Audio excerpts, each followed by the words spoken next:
Okay, first of all, thank you very much, everybody, for being here on this sunny Friday afternoon. So, today we will have a symposium, Transforming Relations, Dance and Rhythm. Give the floor to the speakers very soon, but I just quickly want to introduce the topic and a little bit about the context of the symposium. So, here we go. In her magnificent book, What Would Animals Say?, we ask them the right questions.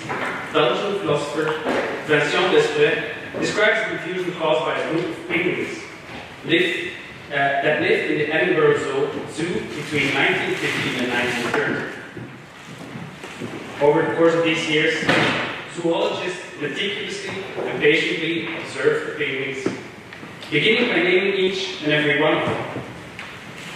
But before receiving their name, each of the penguins was placed within a sexual category. Because it is notoriously difficult to determine the penguin's sex, the zoologists decided to rely on the observation of the formation of the penguins' couples as a method of categorization. On the basis of these couplings, the penguins were baptized Andrew, Charles, Eric, Bertha, and Caroline, and so forth. However, as the years passed by and the observations accumulated, troubling facts began to interfere with the neat categorization. To begin with, it became clear that certain couples were not formed by a male and female penguin, but from among all penguins. Additionally, the penguins themselves complicated matters by changing their couplings over the years, fluidly traversing from heterosexual to homosexual relations and vice versa. And so, after 7 years of observations, the zoologists realized that all but one of the sex attributions were incorrect. Consequently, a complete overhaul of the names had to be carried out. Andrew was rechristened as Anne, Bertha turned into Bertrand, Caroline became Charles, Eric metamorphosed into Erica, and Dora remained Dora. Eric and Dora, who spent their days peacefully together, were now called Erica and Dora, whereas Bertha and Caroline, who were known for some time to be homosexual, were from then on known as Bertrand and Charles. Now, I don't think that we will delve into the sex and mating habits of penguins today, but I do think that we will be exploring a similar possibility of transforming relations. Transforming the relation between sex, gender, and race, but also rethinking the relations between the human animal and those the humans name as animal, or between subject and object. Moreover, we will not simply question the relation between these categories, but question these categories altogether, paying close attention to the myriad of possible trajectories that open up in the mix. In order to do so, we will particularly focus on dance and performance. As art form, dance and performance have been exceptionally responsive to issues of transformation, fostering an art that thinks through bodies, movements, and relations. Dance and performance support an exploration and rethinking of questions of corporeality, sexuality, and gender. They carry the potential to frame difference not as a divergence from what is already established in advance, but rather to queer difference, as a creative openness, an open mesh that continuously produces new ways of relating. Maybe an alternative title for the symposium could have been Learning from Penguins. Not being bothered by the names that were given to them by the zoologists, the penguins show us that reality is more complex than any label might suggest. My hope for today is that we can take up the challenge of the penguins and open up a similar space for productive confusion. So before I give the floor to the presenters, please allow me also to say a few words about the context of the symposium. The symposium is a part of the course Dance and Dance Studies, the course that is organized by the Leuven and is conceived as an introduction to contemporary dance as well as an attempt to explore the many intersections between dance and cultural theory.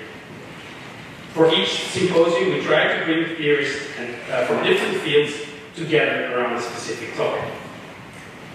We are delighted to say that this is already the fourth edition of the symposium, and we would like to thank STUC for their collaboration. Without their generous support, this course and this symposium would not have been made possible. Of course, I would also like to thank all the people who helped with the organization of the symposium. First of all, of course, my colleagues, Alain Masculin and Herbert Van Raat, for their help with the conference and the course. I would also like to thank Leen Blijs and Ellen de Koot, and all the whole technical team from STUC for their help and collaboration. And finally, I want to special thanks goes to programmer Charlotte.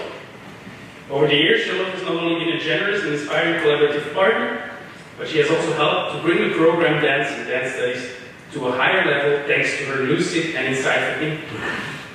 And I think that I'm not the only one when I say that you will be missed here in Leuven. So now it's time for me to stop talking, but it is with great pleasure that I want to do this last thing, which is introduce our first speaker, Amelia Jones. Amelia Jones is a Robert A. Day Professor and Vice Dean of Research at the Roski School of Art and Design at the University of South California. I would say South Carolina. South California. She is known for her groundbreaking research in contemporary art, performance studies, feminist and sexual studies, and queer studies. Recent publications include Seeing Differently, a history and theory of identification in the visual arts and otherwise, Imagining Queer Feminist Art Histories, a book that she co-edited with Aaron Silver. Jones was also the driving force behind the special issue of performance research, which was called On Trans Performance. Additionally, she also curated landmark exhibitions like Sexual Politics, Julie Chicago's Dinner Party in Feminist Art History at the UCLA Hammer Museum of Art, and Material Traces, Time in Contemporary Art at the Concordia University, Montreal. She is currently working on a retrospective of the work of Ron Aitken and a book tentatively entitled In Between Subjects, a critical genealogy of queer performance. In her presentation today, Jones will sketch out a genealogy of discourses around relationality, queer feminist and ethnic identification and politics, and performativity in the post-war period, asking herself the question, how can relationality be viewed as both a deeply structuring ethos of post-war Euro-American culture and a radical strategy for a performance artist? So please join me in welcoming Amelia Jones.